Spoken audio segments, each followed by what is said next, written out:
السلام عليكم ميناسان كونيتشوا. مرحبا بكم في قناة حياتي في اليابان. فيديو النهاردة هو روتين يومي. اتمنى ان الفيديو يعجبكم.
بسلق بطة بحط عليها خضروات، يعني مثلا بصل، توم، جزر، بطاطس، طماطم.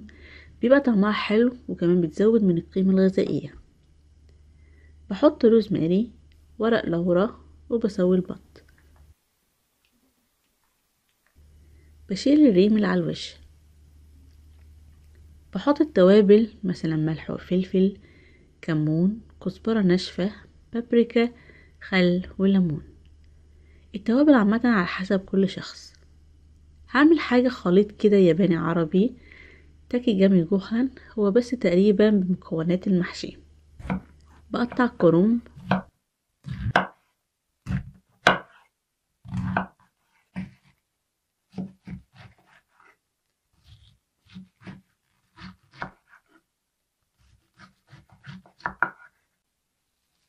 وهنقعه في مية واغسله بعدين. بقطع بصل او ممكن ابشره.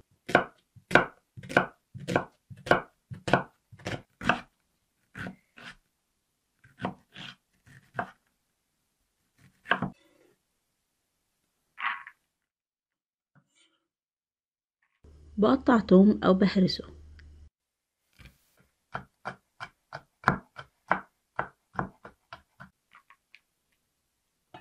بقطع بقدونس ومش بكتر منه لان زوجي مش بيله فيه.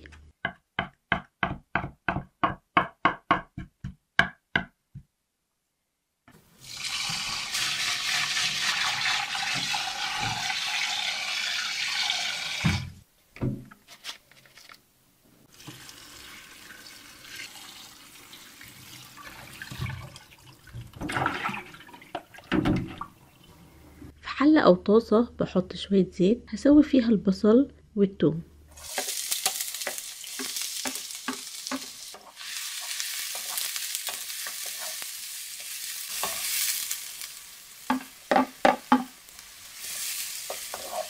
بضيف الكرنب وبشوحه.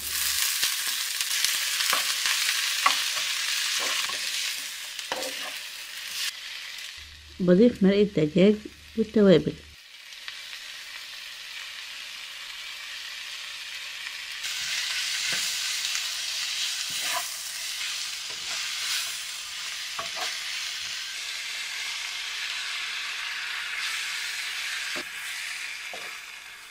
بضيف صلصة الطماطم او عصير طماطم.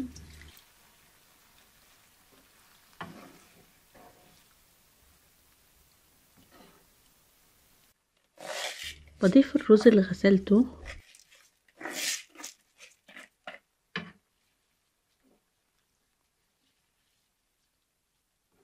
بضيف البقدونس وكنت هنساه، وبسوي الرز. ممكن اسوي الرز في نفس الحلة او ان انا استخدم آلة طهي الرز، وده افضل لي. هي بتسوي الرز من غير ان ابص عليه كل شوية او ان انا اقعد اهدي في النار. وكمان بتطلع الرز مظبوط قوي، لا محروق ولا شايط او يطلع مثلا معجن. طبعا بردك على حسب المية اللي بنضيفها. هضيف شوية مية صغيرين وهضغط على زر الطهي السريع.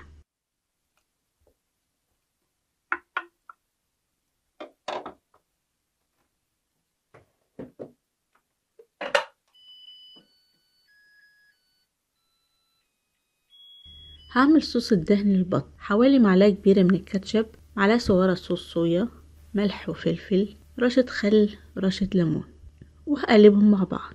ممكن الاستغناء عن صوص الصويا لو مش متوفر عندكم. بدهن البطة كلها بصوص الدهن، وده بيديها لون وطعم جميل قوي. بكون مسخنة الفرن قبلها على درجة حرارة متوسطة أو عالية لو فرنكم ضعيف، لمدة حوالي 15 ل20 دقيقة، وعلى حسب فرنكم برضه.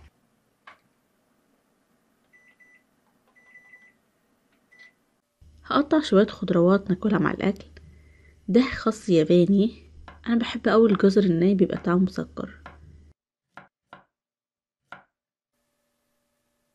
طبعا الطماطم بحبها جدا، لكن الطماطم في اليابان غالية قوي ومش متوفرة بكثرة عامة.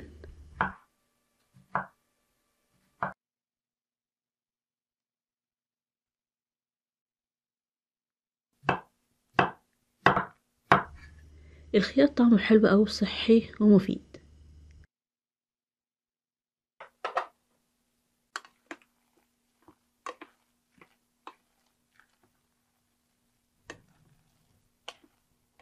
هعمل مشروب الليمون بالعسل.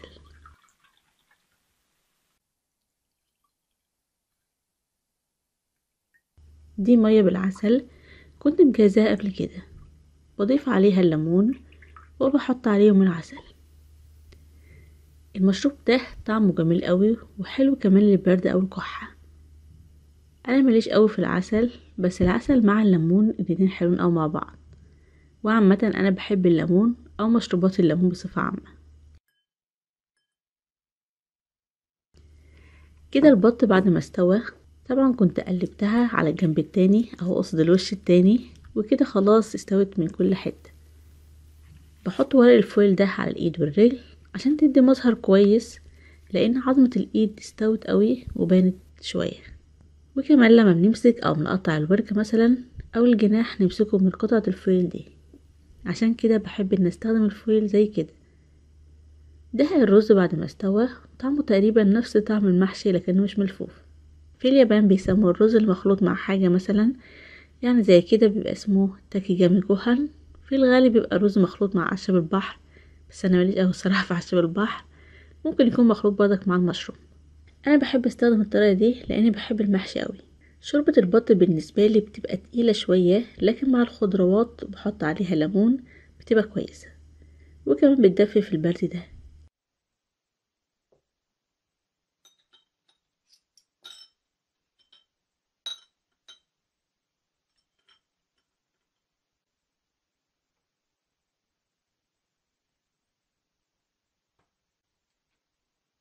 ビスミンラーめっちゃありがとうございます。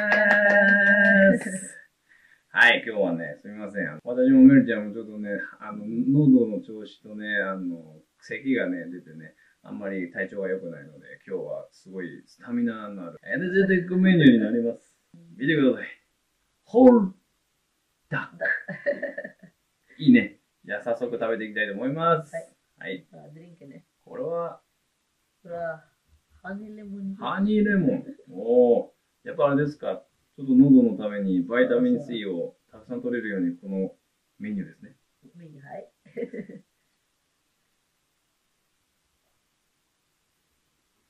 ああ。うん。美味しいね。喉にバイタミン C が入るのがわかる。ただ飲んでるだけだけ。うん。美味しい。セレモンハチミチ。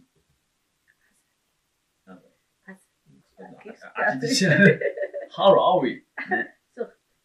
ローズ。ローズからいきました。でもこれはあれだよね。もうほとんどマハシの完成形に近いよね。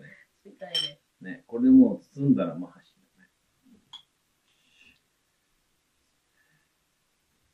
だね。いいね。うん、うん。スーパーマハシヘル。マーシじゃないけどね、美味しいね。うん。マーシに似た感じもあるしね。すごくさ、春で、飯春。そう、だからこのね、飲み込む時にも優しいよね。素晴らしい。いきます。これはね、ザックスープですから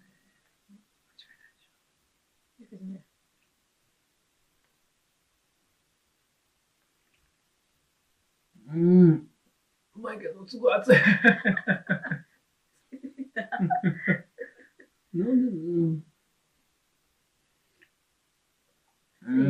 熱いけど美味しい。ああ。濃い深い。濃いっていうか、まあ、深いかな。濃いもあるし、深いもあるね。ディープ、ディープ。ストロングもあるけど、ディープもある。やっぱりあれかな、すごくたくさん煮込んでるからかな。あ、ごめんなさい。ジャパニーズでやってしまいました。はい。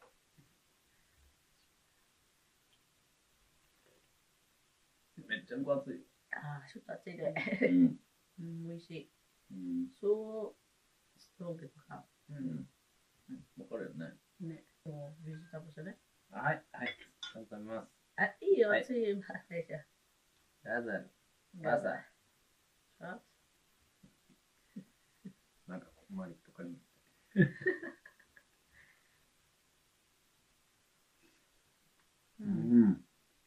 熱いけどね、柔らかいね。熱いけど美味しい。そのベストコンビネーション、本当にこれとソープだけ。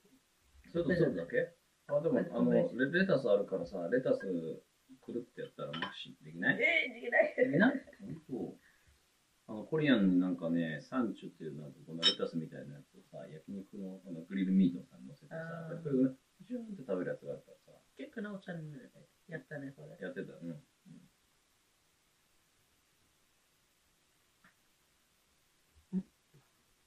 何よ？マッシュルテイスト。めっちゃ美味しい。I was looking forward to it so much. やっぱりね、マッシーがね、一番アメリカンの中ではね、エジプトみたいな感じでね。だって、this is number one for me, マッシー。本当か。もちろん、ちょっとアコシャだけど、私。おしゃれだね。では続きまして。My main dish。メインディッシュ。ディッシュでしょ。マイン、マイはメインディッシュ。メインディッシュ。さてな。ね。まずはこの。おー。いいね。ほら。てれー。いいね。おー。すごい。ミートオイルが。ジューシー。いいね。こんなの、違う。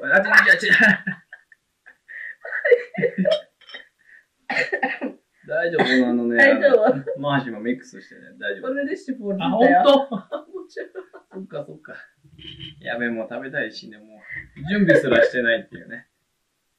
いかん。はい。すいませんでした。はい。では、メインディッシュを。熱いね。ちょっと熱い？なんか、熱いスモーク。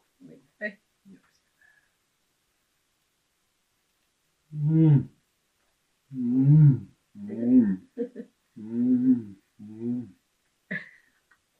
あー、スーパーヘロー。バックトゥザライフ。いいね。でも、違うとチキンやっぱりだじゃ違う。あ、ほんと？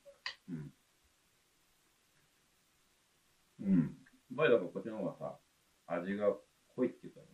濃い。深い。これはちょっとね。今回はね、強いね、濃いっていう感じだね。でもやっぱりね、こうやってちょっとね、体の調子が悪いときはね、チキンもいいけど、なんかダックの方が強いテイストがあってさ、濃い感じするからさ、なんか、ニュートリションがいっぱいあってね、体は欲しがってる感じしますよね。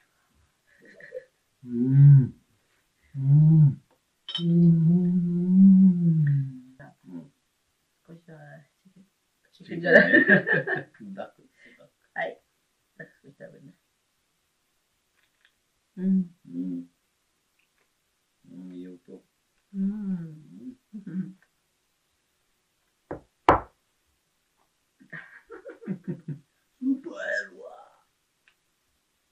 めっちゃ美味しいね。だから久しぶり。久しぶりね。美味しい。このもう、好きね。美味しい。美味しいよね。カリカリだからね。今日は特にね、私たちの体調を考えて、ニュートリションがいっぱいあるようなメニューにしていただきました。まあ、私はね、普通のノーマルピーポーだから。ノーマルピーポー。私がいいやん。ノーマルピーポーだからね、好き勝手ね、病院に行ってもさ、できるんだけど、まあ、じゃあちょっとね、妊娠してるってことがあってね、なかなか病院の人もね、ちょっと薬は、みたいな感じでね、で、今出したとしても、すごいなんか弱いやつしかね、ないから、もう、普段のこう、食べ物からね、一生懸命変えて、ね、直していこうねって話をして、今日はちょっとこんな感じの食べ物になってます。私は好きだから、すごい。I hope it's effective. やろう。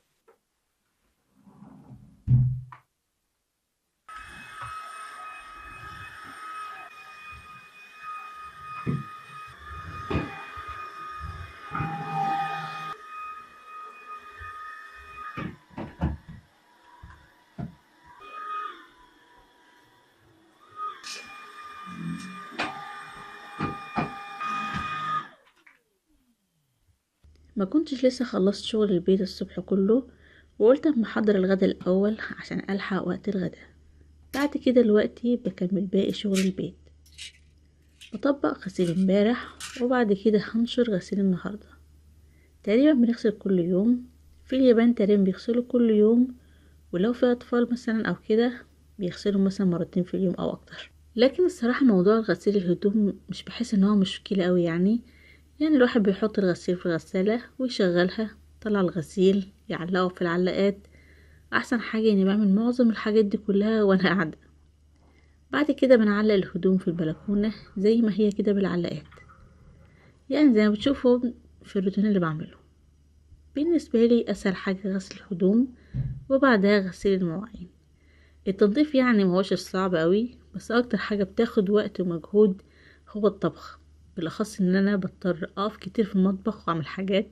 وخاصة في اليابان بنجهز فطار لوحده، غدا وعشاء، كل يوم تقريبا بنطبخ 3 مرات، او على الاقل خالص بيبقى مرتين. لكن الصراحة بحب الطبخ بالاخص لو بجرب حاجات جديدة او وصفات شهية. بس كده، هو ده كان فيديو النهاردة. اتمنى يكون عجبكم الفيديو، ولو عجبكم الفيديو متنسوش تدوسوا لايك وسبسكرايب للي مش مشترك في القناة. هتلاقوا قناة اختي، قناة لاريسمس اكتنج، بتقدم فيديوهات كوميدية مضحكة. اتمنى تزوروا قناتها وتشجعوا بالاشتراك فيها. وشكرا لكم، وإن شاء الله فيديو جديد. إلى اللقاء.